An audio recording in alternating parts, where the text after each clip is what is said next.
بسم اللہ الرحمن الرحیم۔ شروع اللہ کے نام سے جو بڑا مہربان نہایت رحم کرنے والا ہے۔ ایک ایسی رات جس رات میں انسانی زندگیوں کے بارے میں بہت اہم فیصلے کیے جائیں گے۔ کون جیے گا، کون مرے گا، کون اس دنیا میں نئی زندگی کی شروعات کرے گا اور کون اس دنیا سے چلا جائے گا، کون غریب سے امیر ہوگا اور کس کی زندگی میں زوال شروع ہوگا اور کن لوگوں کا نام مردہ لسٹ میں شامل کر دیا جائے گا۔ شب برات کی حقیقت کیا ہے؟ اس رات میں نامہ اعمال کیوں تبدیل ہوتے ہیں؟ اور اگر ہمارا نام مردہ لسٹ میں لکھ چکا ہو تو ہمیں کیا کرنا چاہیے؟ اس رات کون سے لوگوں کی مغفرت کی جاتی ہے اور اس رات وہ کون سے بدبخت لوگ ہیں جن کی مغفرت نہیں کی جاتی؟ اور حضور پاک صلی اللہ علیہ وآلہ وسلم نے اس رات کون سے عمل کرنے کے لیے فرمایا اور بطور مسلمان ہمیں اس رات کو کس طرح گزارنا چاہیے؟ شعبان المعظم کی 15ویں رات کو شب برات کہتے ہیں۔ شب کا مطلب ہے رات اور برات کا مطلب ہے بری ہونا۔ چونکہ بہت سے مسلمان اس رات اللہ تعالیٰ کی بارگاہ میں اپنے گناہوں کی معافی طلب کرتے ہیں اور اپنے گناہوں کو چھوڑنے کا عہد کرتے ہیں تو اللہ تعالیٰ اپنی رحمت کے سہارے بہت سے مسلمانوں کو جہنم سے نجات دیتا ہے اور انہیں معاف فرما دیتا ہے۔ اسی لیے اس رات کو شب برات کہتے ہیں۔ حضرت عطا بن یسار رضی اللہ تعالیٰ عنہ فرماتے ہیں کہ لیلۃ القدر کے بعد سب سے افضل رات شب برات کی رات ہے۔ اللہ تعالیٰ نے شب برات کی رات کو فرشتوں کے لیے عید قرار دیا۔ جس طرح اللہ تعالیٰ نے انسانوں کے لیے 2 عیدیں رکھی ہیں اسی طرح فرشتوں کے لیے بھی 2 عیدیں رکھی ہیں، ایک شب قدر کی رات اور دوسری شب برات کی رات۔ چونکہ زمین والے اپنی عیدیں دن کو مناتے ہیں تو آسمان والے اپنی عیدیں رات کو مناتے ہیں۔ اللہ تعالیٰ نے فرشتوں کے لیے یہ 2 راتیں اسی لیے عید کی راتیں مقرر کی ہیں کیونکہ انسان تو رات کو سو جاتا ہے لیکن فرشتے رات کو نہیں سوتے، وہ ہر وقت اللہ تعالیٰ کی عبادت میں مشغول رہتے ہیں۔ اللہ تعالیٰ قرآن پاک میں شب برات کے متعلق ارشاد فرماتا ہے، قسم ہے اس روشن کتاب کی، بے شک ہم نے اسے برکت والی رات میں اتارا، بے شک ہم ڈر سنانے والے ہیں۔ اس میں بانٹ دیا جاتا ہے ہر حکمت والا کام۔ اس آیات کریمہ کی تفسیر میں مفسرین لکھتے ہیں کہ اس شب سے مراد شب قدر کی رات یا شب برات کی رات ہے، اور حضرت اکرمہ اور دیگر مفسرین لکھتے ہیں کہ لیلۃ المبارکہ کا مطلب شب برات ہے۔ اس رات ایک فہرست تیار کی جاتی ہے جس میں اس سال زندہ رہنے والے اور مرنے والے اور حج ادا کرنے والے لوگوں کے بارے میں لکھا جاتا ہے۔ اس فہرست میں درج ہونے والے ہر ایک حکم کی تعمیل میں ذرا برابر بھی کمی نہیں کی جاتی۔ حضرت عائشہ رضی اللہ تعالیٰ عنہ ارشاد فرماتی ہیں کہ حضور پاک صلی اللہ علیہ وآلہ وسلم نے ارشاد فرمایا کہ کیا تم جانتی ہو کہ شعبان کی 15ویں رات کیا ہوتا ہے؟ تو حضرت عائشہ رضی اللہ تعالیٰ عنہ نے ارشاد فرمایا کہ آپ ہی ارشاد فرما دیجئے۔ تو آپ صلی اللہ علیہ وآلہ وسلم نے ارشاد فرمایا، اس رات آئندہ پیدا ہونے والے لوگوں کے نام درج کیے جاتے ہیں اور آئندہ سال مرنے والوں کے نام درج کیے جاتے ہیں اور لوگوں کے سال بھر کے اعمال اٹھائے جاتے ہیں اور رزق مقرر کیا جاتا ہے اور رزق اتارا جاتا ہے۔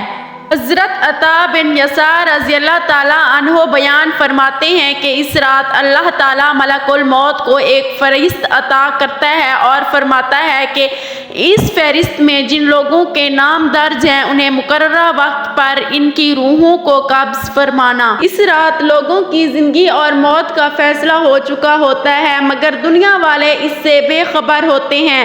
کوئی اپنا بینک بیلنس بڑھا رہا ہوتا ہے تو کوئی اپنا بنگلہ یا کوٹھی تیار کر رہا ہوتا ہے اور کوئی اپنی شادی کی تیاریاں کر رہا ہوتا ہے اور کوئی نہیں جانتا کہ ان کی زندگی تو ختم ہونے والی ہے۔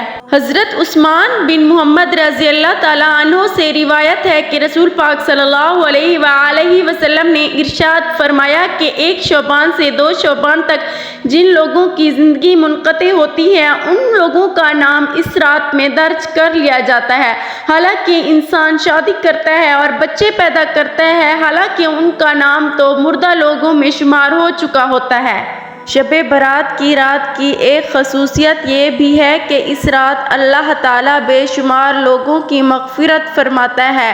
حضرت عائشہ رضی اللہ تعالیٰ عنہ بیان فرماتی ہیں کہ ایک دن میں نے حضرت محمد مصطفیٰ صلی اللہ علیہ وآلہ وسلم کو اپنے پاس نہ پایا تو ان کی تلاش میں نکل گئی تو حضور پاک صلی اللہ علیہ وآلہ وسلم جنت البقیع میں موجود تھے۔ میں ان کے پاس گئی تو انہوں نے فرمایا، کیا تمہیں لگتا ہے کہ اللہ اور اس کے رسول صلی اللہ علیہ وآلہ وسلم تمہارے ساتھ نا انصافی کر سکتے ہیں؟ تو میں نے عرض کیا، یا رسول اللہ صلی اللہ علیہ وآلہ وسلم، میں سمجھی کہ آپ دوسری اہلیہ کے پاس گئے ہیں۔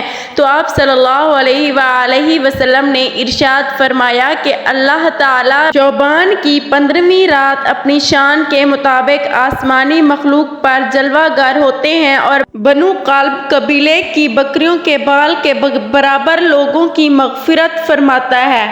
حضرت ابوبکر صدیق رضی اللہ تعالیٰ عنہ روایت کرتے ہیں کہ آپ صلی اللہ علیہ وآلہ وسلم نے ارشاد فرمایا کہ اللہ تعالیٰ شعبان کی 15ویں رات کو اپنی شان کے مطابق آسمانی مخلوق پر جلوہ گر ہوتے ہیں اور ہر انسان کی مغفرت فرما دیتے ہیں سوائے ان کے جو شرک کرنے والے ہوں اور بغض رکھنے والے ہوں۔